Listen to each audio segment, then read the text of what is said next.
Partner, BP Sara diniklarang daughter of Marinduque. Okay. Banat. Idiniklara si Vice President Sara Duterte bilang daughter of Marinduque ng sangguniang panlalawigan ng nasabing probinsya.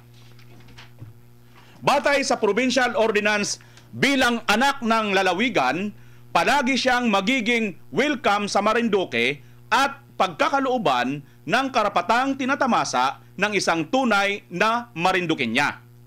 Inilahad din sa ordinansa ang mga dahilan kung bakit iginawad kay Vice President Sara ang nasabing pagkilala, kabilang narito ang pagiging isang leader na may tunay na malasakit sa bayan, pamilya at Diyos. Pinatutunayan din ng panlalawigang ng pangalawang Pangulo ang kanyang pagmamahal sa Marinduque sa kanyang pagbisita noong November 2020 kung saan naghatid siya ng tulong sa mga biktima ng Bagyong Quinta at Role. Bukod pa rito, madalas siyang bumisita sa lalawigan upang ipakita ang suporta sa mga programang pang-edukasyon, agrikultura, turismo at seguridad panlipunan. Ayon pa sa ordinansa, malapit din si Vice President Sara sa mga taga Marinduque dahil sa kanyang personal na koneksyon sa probinsya. Kabilang na ang kanyang long-time security personnel na tubong Marinduque. Ayan, partner. Partner, no? Pinapalakpakan muna natin yung mga Palakpakan partner. natin si congratulations kay BP Sara at saka sa mga taga Marinduque rin. Alam mo si partner Bimar parang ano no yung DJ sa FM radio station no, Dr. Lab. Ayun, tama. Na may pagka ano yun, May pagka- Kuya Cesar. Hindi, ano? Bakit Kuya Cesar, partner? Bakit Kuya Cesar? Akala ko ba Kuya Mangkanor? Oy, binabati natin si Congressman Canor. Canor. Ayan. Sanda na Na ha? hindi umaamin, partner. Oy, tinanggalan ng position partner. Tinanggalan na. Oo, Nahuli na, ayaw oo. pa umamin. Partner ha, bagamat parehas mga sikat yung si Mang Canor at saka si Kuya Cesar, mas gusto ko na si Kuya Cesar. Ay, Mang Canor. Bagay sa'yo Mangkanor, tol. Congratulations, Vice President Inday Sara Duterte. Palakpakan natin, partner. Ayan. Palakpakan natin. Si Bibin ba, merong nag-a-adapt sa kayo? Wala, tinatakwil, partner! Oy, partner, saan ba yung Marinduque? Visayas ba yan? Visayas yun? Part pa po yan ng ano? Luzon. Part pa po yan ng Luzon. Ayan, talaga? part lang yun. Oo. Talaga. Pero Bisaya din ang salita, partner eh. May marupa sila eh. May marupa May sila. maropa ba yan? May salitang Bisaya, partner? May maropa. Ayun. Parang konti kasi parang tawid sila yata ng ano ng Masbate. Kasi Parang nakita katapat ko sila. sa video nagbibisaya yung mga tao. Tsaka ang aga nilang sumipsip sa future president. Ayan. Parang tayo lang. Ayon nga rito sa ating Sa research. mga- Sa ating mga inampalan dito. Halo sila pero purong Tagalog. Purong Tagalog pala yung Marinduque. Kita nyo ano tayo, natututo tayo rito Ayan. Daan po sa Marinduque is Lucena. Talagang okay. Tagalog na Parang Tagalog. siniskwela lang Tayo Lahat dito kompleto. Tara na sa siniskwela. Mas maganda yung batibot.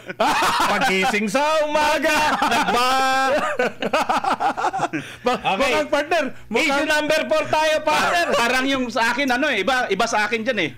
Ako si Matar. Si Matar. Si Matar. Si Matar. Pag sinasabi Ang mo, munting prinsipe. Walang dahil sa kalikutan. ako si Mata. Naalala ko tuloy si Ipil dyan eh. Walang ganunin. DOH Chief Herbosa nireklamo sa ombudsman dahil sa umano'y illegal na pamamahagi ng psychiatric drugs sa Rotary Club. Humarap sa maraming reklamo si Health Secretary Chodoro Herbosa sa Office of the Ombudsman dahil sa umano'y illegal na pamamahagi ng 44.6 milyong halaga ng psychiatric drugs sa Rotary Club ng Quezon City. Oy. Ang reklamo ay inihain ng ilang empleyado ng Department of Health at mga health advocates. Ayon sa kanila, inutusan ni Herbosa ang Rotary Club na hindi isang otorisadong health facility na humiling at mamahagi ng psychiatric drugs para sa isang medical mission kahit wala itong pahintulot mula sa DOH o kinikilalang ospital.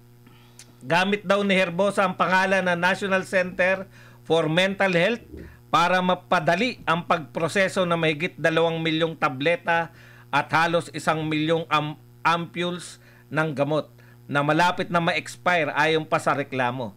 Hindi umiling ng allocation ng NCMH at maaaring may pagtatangkang pagtakpan ang sobrang procurement ng gamot. Ang mga gamot ay naipamahagi sa Rotary Club at sa iba pang lugar habang inihayag ng mga nagreklamo na mas kaunti pa ang psychiatric drug sa mga pampublikong ospital na mayroon lamang 29,170 units. Hinihikayat ngayon ng complainant ang ombudsman na magsagawa ng masusing investigasyon sa mga opisyal na sangkot. Partner, Partner, ano masasabi ako na niyo muna. rito? May Oh, masasabi sige. ko agad dito. Baka makalimutan Hindi, mo sa'yo. baka Ikaw makalimutan ko. Ako na kagad, mga partner. Kasi mukhang, nako, kaya, dapat ka talaga may reklamo, Herbosa. Bakit, partner? Bakit kanyo? Mukhang mali ang pinagbigyan niya. Biruin mo, doon mo dinala sa Rotary Club ng Quezon City. Mga partner, alam niyo kung saan niya dapat dalhin ito? Saan? Doon sa mga empleyado ng gobyerno. Bakit, partner? Ay, namumura si Ganon, di ba? Sabi ng mga... Hindi, partner. Gamot to na may mga At saka doon sa mga vlogger, mga partner, may mga vlogger din naman, may mga certificate eh. Ay, sa kaibigan mo, yung si Ninyo. Huwag lang nating apelyiduhan. Wag na. Si Ninyo. Wag na natin sabihin Barsaga, pilyo.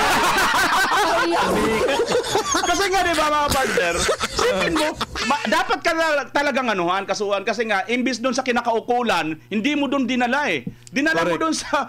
Hindi. Rotary. Hindi mo siguro. Sige, Baka member na Rotary yan, partner. Sige, tuloy nyo muna, Alam partner. niyo po, partner, ang tawag dyan ay multiple corruption. Bakit, partner? Kasi nga, tingnan mo, pundo po ito ng gobyerno, tapos pinadaan niya sa hindi, tawag yun? Hindi otorisadong Correct. ahensya, Rotary Club. Baka pag miyembro siya dito, ilang milyon po ito, 44.6 million. At hindi po ito aprobado kaya pumalag yung ibang grupo. Meron na lang daw tayo na 29,170 units na mga gamot para sa mga yung tawag yan to, yung may psychiat May sayad. May sayad. may sayad para sa mga Sabi nila, may tama daw, hindi. May mali yun. ba't na ganito yung topic to? Dati kasi mga partner, hindi tayo sensitive eh. Ngayon kasi marami na masyado na yung politically Nasasaktan. incorrect. No? Talaga naman pong kaya lang masyado sensitive na mga tao. yung parang may sayad, no? Pag sinabi mong abnormal, bawal na pala Sabihin mo na lang may tama. May tama. Hindi ako papayag doon, partner. May mali yun. Maluwag ang tornilyo. Bawal na sabihin yun, partner. Bawal. May insulto. Paano mo i-deliver? Sabihin mo may diferensya sa pag-iisip. Yun nga eh. Pag in-English mo, partner, makatanggap-tanggap nila. Pag Tagalog, Pag hindi Tagalog, masama ang dating eh. Maluwag ang tornilyo. Pero pag in-English mo yan, di ba? Magagalit sa kanila si Dr. Jose Rizal kung buhay pa, partner. Pero kailangan niya to imbestigan, partner. Ang galing ng mga pasok mo, partner. Ang lapit. Partner, bago ako magkomento, bakit si Dr. Jose Rizal sinabi mo magagalit? Kasi di ba, ang hindi daw magmahal sa sariling wika ay higit sa hayop at malansang tambaluslos. Isda yung partner. Ay, isda ba? Partner, dudugtong lang ako dito, partner. Sige, partner. Alam nyo po, mahalaga kasi itong mga gamot na to, partner. Meron kasing mga nangangailangan ng gamot na ito na hindi pa naman baliw. Kumbaga, papunta pa lang ba, nagiging Papunta maintenance. pa lang doon. Nagiging maintenance nila. Pag hindi sila nakainom ng gamot na ito, yung tornilyo nila lumuluwag na naman. Kumbaga, sasakit yung ulo nila, magwa-wild sila, kung ano-ano yung ginagawa nila sa mga sarili nila. Sinasaktan nila yung mga sarili nila pag hindi nakainom ng gamot. Kaya kailangan ito dapat ay mapupunta sa tama. Correct. Sa tamang beneficiaryo, hindi po pwedeng gagamitin mo ito para lang sa kasikatan mo. Isipin mo, napunta sa Rotary Club. Paano Quezon kaya City. nila papamigayan? Parang ginawa nilang mga dental mission.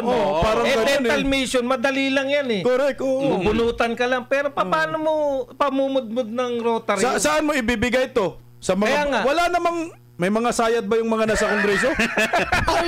Nangangailangan ba sila ng gamot na ito? Sa Rotary Club nangangailangan ba kayo? Napaka-specialized nung nung gamot partner. Gamot na 'yan para sa mga special na tao. espesyal na Sa tao. may kinakaukulan talaga yan. Oo. Partner. Isipin mo ilan na lang yung gamot na to, 29,170 units. So ilan ba yung mental hospital natin?